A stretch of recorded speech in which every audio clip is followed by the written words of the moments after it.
Hey, it's Dr. Tangi Grate, and welcome to Great Conversations, where me and you will talk about living well, meaningful relationships, and small practices to shape a good life.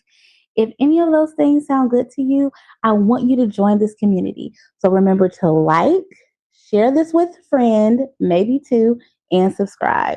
Come on, I know I got something good to tell you.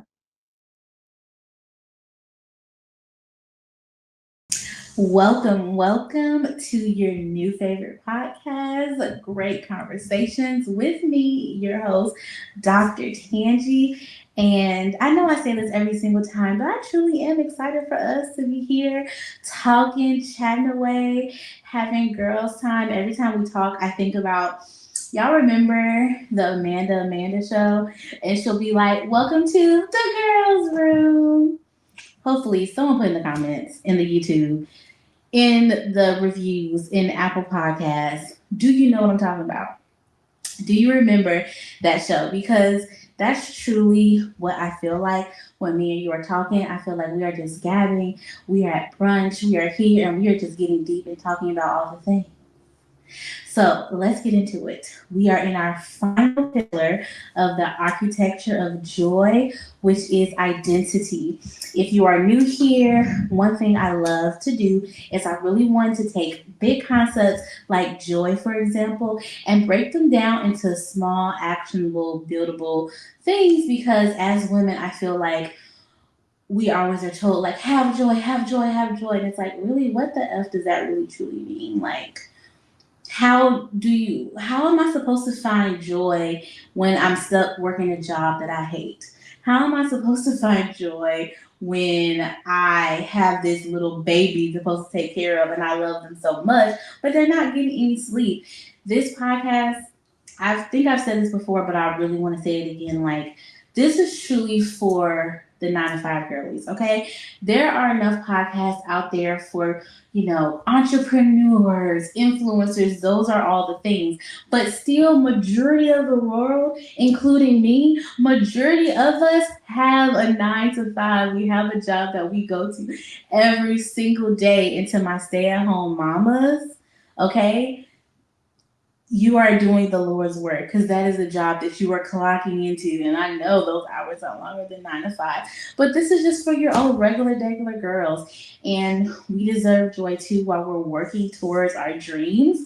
And I'm hoping that through these different practices, you are able to find some and get some and just really love your life. So, today we are talking about identity and rediscovering who you are in this season. I find that we hear like identity crisis, like you go through like in your later 20s, like 27, and then again like in your 30s.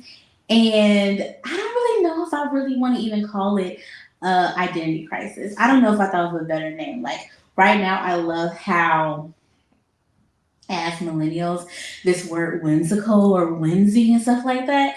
So like I don't know if we need to call it like identity crisis. Maybe it could be like, you know, I'm getting my whimsy back or I'm finding new ways to be whimsical. I don't know, but the word identity crisis or that saying, this just doesn't fit. It doesn't fit. It's just not it for me because there is nothing, well, it is critical, but it has such a negative connotation to it. And I don't think it always was meant to have a negative connotation to it, but it does. But there's nothing wrong with a rebrand, as you will, in your identity. You are supposed to change. You are supposed to change as a person. And it's definitely scary when you make a complete 180 into somebody totally different than from what your friends and family recognize, but it's what you're supposed to do. And as we are entering into the season of our lives, our 30 somethings, our new girls joining the 30s, maybe you're entering into that later phase of your 30s, so you're turning 35, you're closer to 40. There's so many different new changes happening, and we don't have to be so like like blah about it. We need to just like, I heard this saying, people always talk about Oprah saying it, and I may be murdering it, but it's like I just want us, when we are trying to rediscover our identity, I feel like it should look like this. Like, our eyes are closed. We're not really sure what's going on. For the people who are watching this on YouTube, it's like, I want us to look like this. For the people who are listening to a podcast, I have my eyes closed, my hands are open. I want it to be like, I want it to feel like this. Like, I am accepting the new changes, I'm embracing them. But I feel like in reality, this is what we're looking like. We're like, we're holding on by the rails, trying to hold on to whatever life we had before.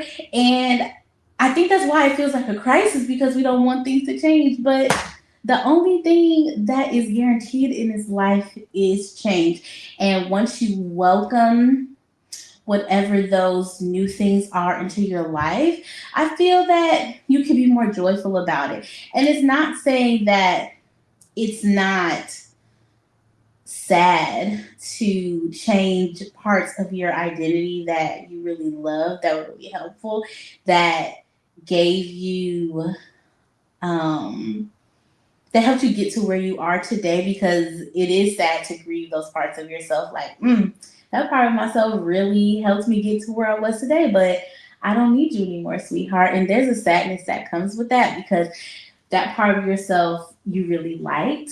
But it's exciting to think about like what there is, what they has more to offer. And this episode is going to be a shorty, by the way. So this is the perfect episode for you to listen to while you're doing a quick task. I'm not going to hold you long, okay? We've been recording all day and your girl is tired. I'm not even going to lie to you, but I'm going to give you my best for this episode. I wanted to speak from the heart, because I feel like I'm in the season where I really am rediscovering, or I don't even know if I say that I'm rediscovering. I feel like I'm in the season of my life where I'm just stepping into everything that I always wanted to be.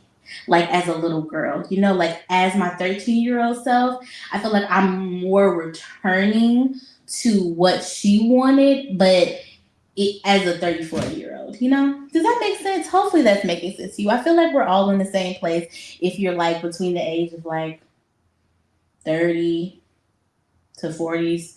You're like, we're all in that place. And not even then. Like, I think about my aunt, and she's such an inspiration to me, because today we were eating and she was like, okay, well, the next time you get ready to list your house, or you're about to buy a house, think about me, let me do it, because she just like got her real estate license, and like this woman is 70, and like that's what I'm talking about. Like, and she was joyful about it, and she was excited about it, and I want to keep that same energy as I age. And I guess this is really turning into like more of accepting aging and finding new things to look into it type of episode. We may go down that road. Who knows? We're just talking. We're going with the flow. We're seeing where it goes.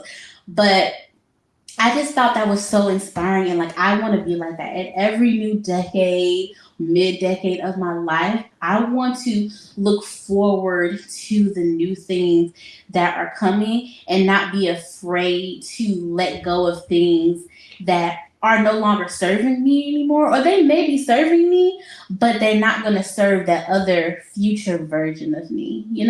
And I think that's the part that gets harder as you get older, is that you're realizing that you are going to have to let go of things that you really liked about yourself. That you and that is just like, damn, it kind of suck a little bit, but it is part of finding joy in evolving. And you can't step into whatever the new person you're going to be without letting go of the things. Because, like, in the process of having your hands open and letting go, you can like receive. Somebody can place something new in your hands. And that new thing, I'm not saying it's gonna be easy, but it's gonna be exciting versus when your hands are closed. It's like, okay, you're holding on and okay, you're holding on to that old version of yourself, you're holding on to those old habits, and you're doing well. Life doesn't suck, but there's no space. Your hands are closed. There's no space for you to receive anything. And I think that's why it feels like such a tug of war when we are learning. And speaking for myself specifically, when you're learning how to navigate this new season of your life. But for me, what made the transition easier is I really had to learn how to let go and to surrender. And I talked about this a little bit in the faith episode, but going through that hard time of having a late term child loss, it really did put things in perspective for me. And it just made me be like, you know what? Why not do everything I said I wanted to do? Why not have some audacity? And at the beginning of the year, I heard someone say, particularly, you know who you are, that their word for the year was, I'm going to have more audacity.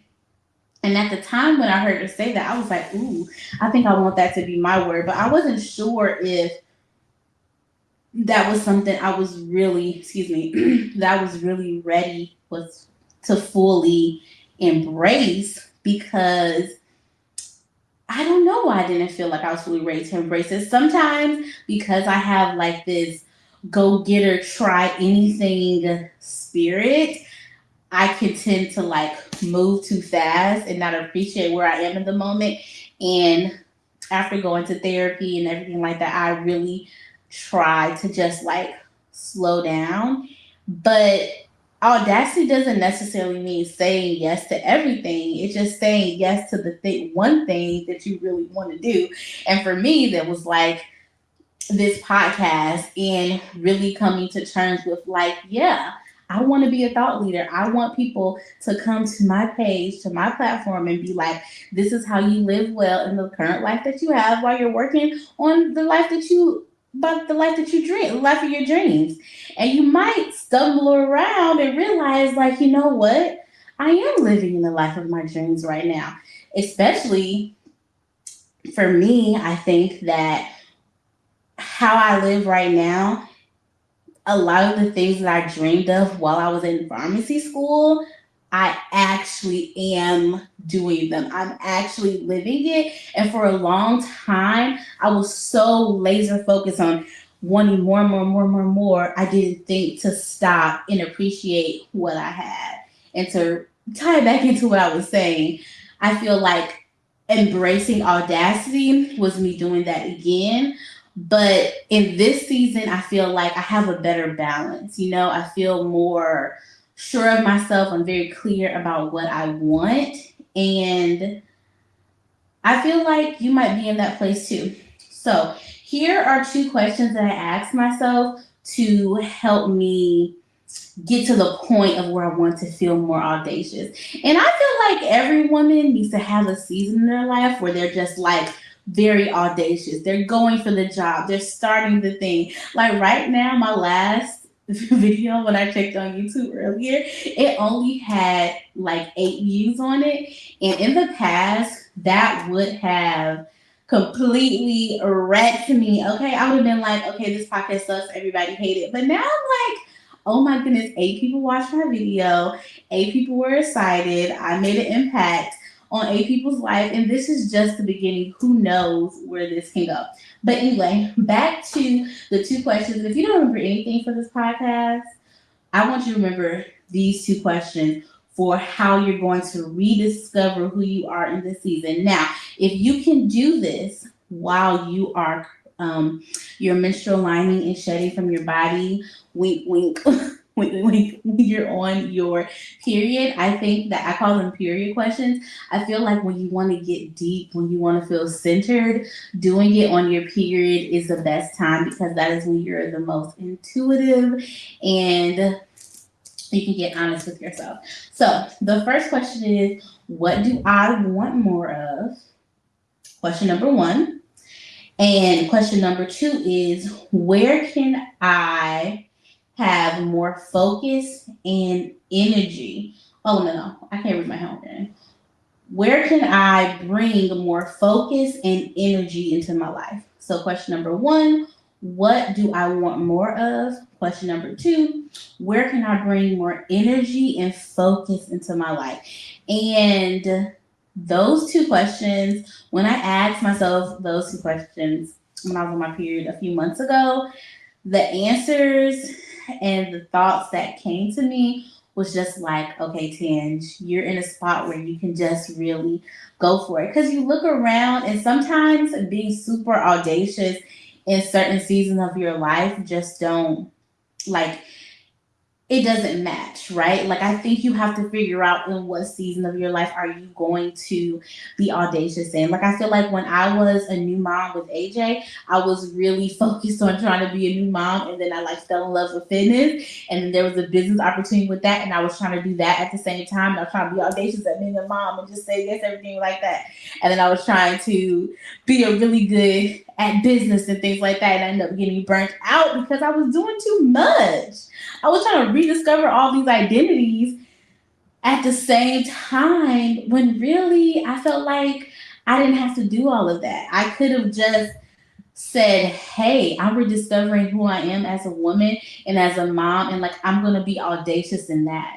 Like deciding to say, I'm gonna be audacious in motherhood for a period of time, it's okay if that's your whole personality. Like you just birthed a whole human. I know even I'm guilty of it of when I say motherhood isn't my own whole personality, and it's not.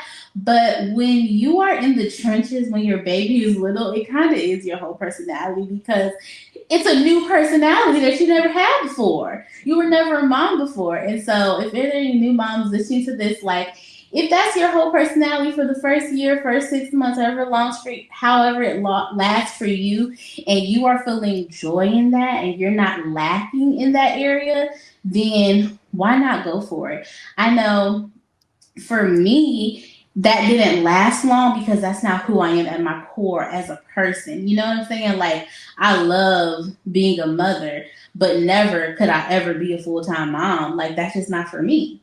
You know, that just isn't who I am at my core. I wasn't happy just focusing on that. I needed to spread out and do other things. But if you're feeling joy, you're not feeling overwhelmed, then go for it. I just had to get that out because that's something that had been on my heart that I wanted to say, and I couldn't figure out how to say it publicly. But that's what this podcast is for me to say all the things that I think in my head when I'm driving that are like aha moments to me, and I can share them with you because they're aha moments to you too. Now, these two questions, I would say you could ask them every time you have your period because the answer may change every single time, but it's a good place to start on how to figure out like who you want to be as a person, because sometimes the things that you really want more of, the things where you want to put more energy in, you don't even realize that you're not doing it until you ask yourself those questions. All right, there is no signature question about how to live well because I already gave you two questions earlier. So you don't have to ask yourself, how can I live well this week, because you are already asking yourself the other questions about how to bring more energy and focus into your life. And of course, you know, we cannot forget ba, ba, da, ba, one great thing Tangi is loving this week. Y'all like that little jingle? I'm gonna try to do a little jingle for this so you know, like, when I do my little jingle, we're talking about my favorite thing. I know I'm right on brand. We're doing another supplement. I promise for the next series, I will have new things besides supplements, but I want to talk about magnesium complex. This is my favorite thing. As a pharmacist, I love complex vitamins. And complex, when you see that on your vitamin bottle, just means that there's multiple formulations of the same thing. Like for example, magnesium, there's like over 5 different types of magnesium, and each different type of magnesium does a different job. And so I like the magnesium complex by Nature Made because it has the type of magnesium that helps you with your sleep, with muscle soreness, but it also has vitamin D3 and zinc in it. It's Nature's Made. It has good manufacturing practices, great price point. You can find it almost at any drugstore, CVS, Walmart, Walgreens. And I love Nature's Made. Nature's Made, if someone ever sees this, hey, you want to sponsor me? I open it to it. It says number one pharmacist recommended brand. And it really is. If I have a patient, I usually do recommend Nature's Made just because it's the most affordable option. You know, everyone doesn't have an extra $100 to spend on supplements. And that's it. I'm gonna give you a little sneak peek. If you made this far, if you made it this far, the next series that we'll be talking about in season one is called the risk. Okay, Tam, you're gonna say it right. Re- Reciprocity standard. The rest. I can't do it again. The reciprocity standard. Okay, that is what we'll be talking about next series, and we're talking about relationships and friendships. And I pride myself on saying that I have not had any friendship breakups in my 34 years of life. Now, I've definitely had some friendship shifts, but I wouldn't say friendship breakups. And I'm just gonna give my takes on what I think make relationships work.